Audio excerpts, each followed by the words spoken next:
আপনারা জেতাবেন এই আশ্বাস দিয়েছেন। ফুলের দাম কমে গেছে বলে মনে হয়। যেখানেই যাচ্ছে আমাদের প্রার্থী ফুল দিয়ে বরণ করা হচ্ছে হাসি মুখে। দেখুন, আমরা মমতার দল করি, আমাদের দরজা সকলের খোলা। যিনি গালাগাল দেন আমরা তারও কাজ করি, যিনি ভালোবাসেন আমরা তারও কাজ করি। আমরা এই জন্যই মমতার সৈনিক হতে পেরেছি, তার কারণ আমাদের প্রিয় নেত্রী বাংলার মুখ্যমন্ত্রী মমতা বন্দ্যোপাধ্যায় বাংলার সার্বিক উন্নয়নে তার ৭৭টি প্রকল্পের মধ্য দিয়ে বাংলার ২.৫ কোটি পরিবারের ১০.৫ কোটি মানুষকে তার আপন করে নিয়েছেন। মমতা বন্দ্যোপাধ্যায় যদি বাংলার ২.৫ কোটি পরিবারের ১০.৫ কোটি মানুষকে তার আপন করে নিতে পারেন, তাহলে আমরা কেন পারবো না? গ্রামীণ বিবাদ ভুলে, পাড়াগত দ্বন্দ্ব ভুলে বিজেপির স্বৈরাচারী সরকারকে হারাতে, শোষণকারী সরকারকে হারাতে আমাদেরকে জিততেই হবে। উত্তম বারিক জিতে গেছেন, উত্তম বারিক জিতে গেছেন এই কারণে বলছি যে তার ব্যবধানটা বাড়াতে হবে। ভারতীয় জনতা পার্টি সম্মানীয় শুভেন্দু অধিকারী মহোদয়কে বিজেপি থেকে প্রতিদ্বন্দ্বিতা করতে বলেছিলেন।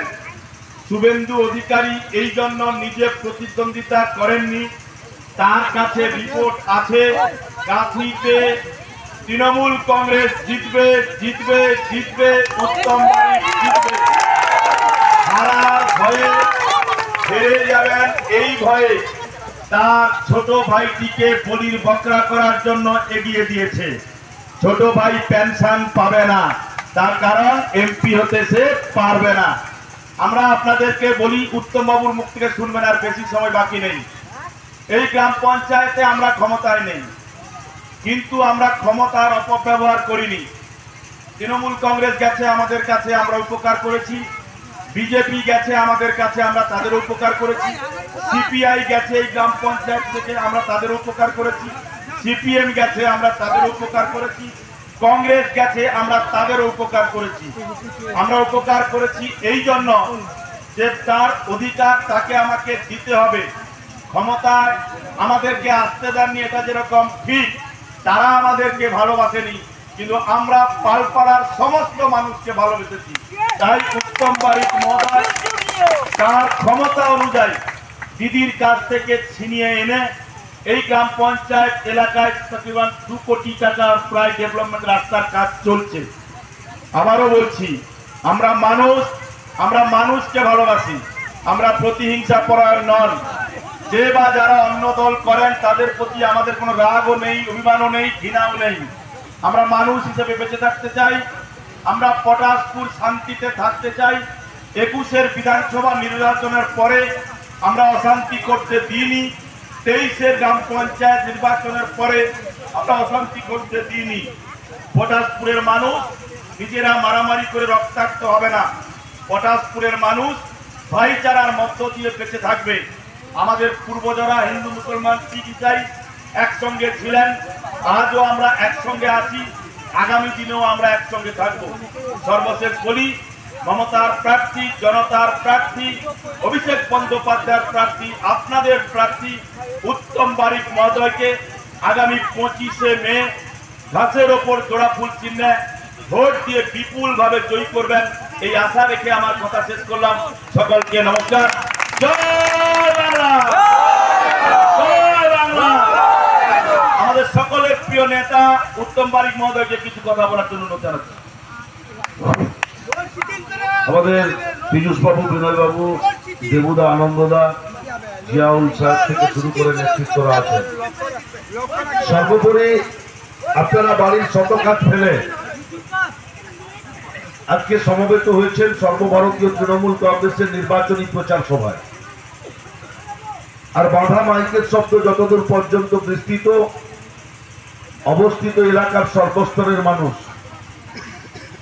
সকলকেই আমার পক্ষ থেকে, সর্বভারতীয় তৃণমূল কংগ্রেসের পক্ষ থেকে, দেশনেত্রী জননেত্রী মমতা বন্দ্যোপাধ্যায়ের পক্ষ থেকে, আমাদের নেতা সাংসদ অভিষেক বন্দ্যোপাধ্যায়ের পক্ষ থেকে জাতীয়তাবাদী অভিনন্দন, নমস্কার, প্রণাম, সালাম, আদাব নিবেদন করি।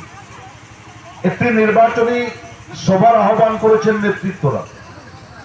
আগামী 25 তারিখ অষ্টাদশ লোকসভা নির্বাচনের 6ষ্ঠ দফাতে কাঁথি লোকসভা কেন্দ্র পদার্পণ করবে।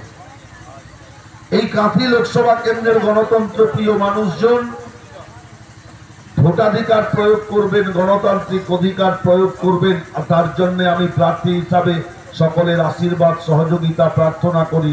আর আমার দৃঢ় বিশ্বাস, দৃঢ় ভরসা, দৃঢ় আস্থা এলাকার মানুষজন, কাঁথি লোকসভা কেন্দ্রের গণতন্ত্র প্রিয় মানুষজন তৃণমূল কংগ্রেসকে আশীর্বাদ করবেন।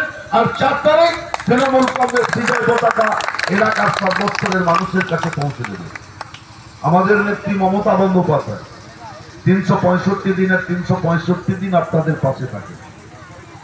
আর একটা রাজনৈতিক দল ভারতীয় জনতা পার্টি, যারা ভারতবর্ষে কেন্দ্রে সরকারটা 10 বছর ধরে চালাচ্ছে, তারা কিভাবে দেশের মানুষের উন্নয়ন করেছেন আর কিভাবে দেশের মানুষকে শোষণ করেছেন একটু ভাবলে নিশ্চিতভাবে বুঝতে পারবেন।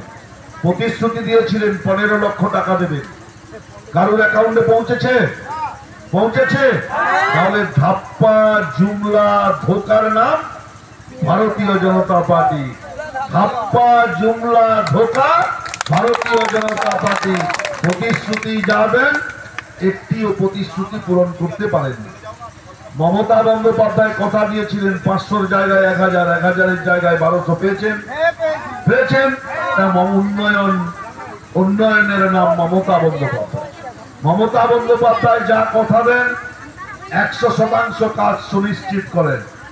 মমতা বন্দ্যোপাধ্যায় কথা দিয়েছিলেন 100 দিনের কাজের টাকা বাংলার রাজকোষ থেকে আপনাদের অ্যাকাউন্টে পৌঁছে দেবেন। পৌঁছে দিয়েছেন। মমতা বন্দ্যোপাধ্যায় কথা দিয়েছেন, লিখে রাখুন, আজকে ডেট দিয়ে খাতায় বাড়িতে গিয়ে লিখে রাখবেন, 31শে ডিসেম্বর 2024 সালের মধ্যে আবাস প্রকল্পের যারা টাকা প্রাপক বেনিফিশিয়ারি, তারা প্রত্যেকের অ্যাকাউন্টে প্রথম কিস্তির 7,000 টাকা, ইউটিলাইজেশন সার্টিফিকেট দিলে পরের কিস্তির 7,000 টাকা আপনাদের অ্যাকাউন্টে পৌঁছে দেবেন বাংলার মামাটি মানুষের সরকারের নেত্রী মমতা বন্দ্যোপাধ্যায়। আপনারা পালপাড়ার মানুষ তৃণমূল কংগ্রেসকে 2021-এর নির্বাচনে প্রত্যাখ্যান করেছিলেন। সম্ভবত 700 ভোটে আমরা এখানে পিছিয়ে ছিলাম। পঞ্চায়েত নির্বাচনে আপনারা প্রত্যাখ্যান করেছেন, কিন্তু তৃণমূল কংগ্রেস মমতা বন্দ্যোপাধ্যায় সরকার পূর্ব মেদিনীপুর জেলা পরিষদ পালপাড়ার মানুষকে প্রত্যাখ্যান করেনি। তাই তো সার্বিক উন্নয়ন আপনাদের বাড়ি পর্যন্ত পৌঁছে দিয়েছে। মমতা, আপনারা এখানে তৃণমূল কংগ্রেসকে নির্বাচিত করাননি। আমরা কিন্তু কারোর কৃষি বন্ধুর টাকা বন্ধ করে দিইনি। আমরা কিন্তু কারোর লক্ষ্মী ভান্ডারের টাকা বন্ধ করে দিইনি। আমরা কিন্তু কারোর বাড়ির মেয়ের কন্যাশ্রীর টাকা, রূপশ্রীর টাকা বন্ধ করে দিইনি। সমস্ত উন্নয়নের প্রকল্প আপনাদের কাছে গেছে। আর সেদিনকে 21 সালে ভারতীয় জনতা পার্টি নির্বাচনে বাংলায় জিততে পারেনি বলে রাজনৈতিক প্রতিহিংসা চরিতার্থতা করার জন্য বাংলার মানুষের 100 দিনের কাজের টাকাটা বন্ধ করেছে।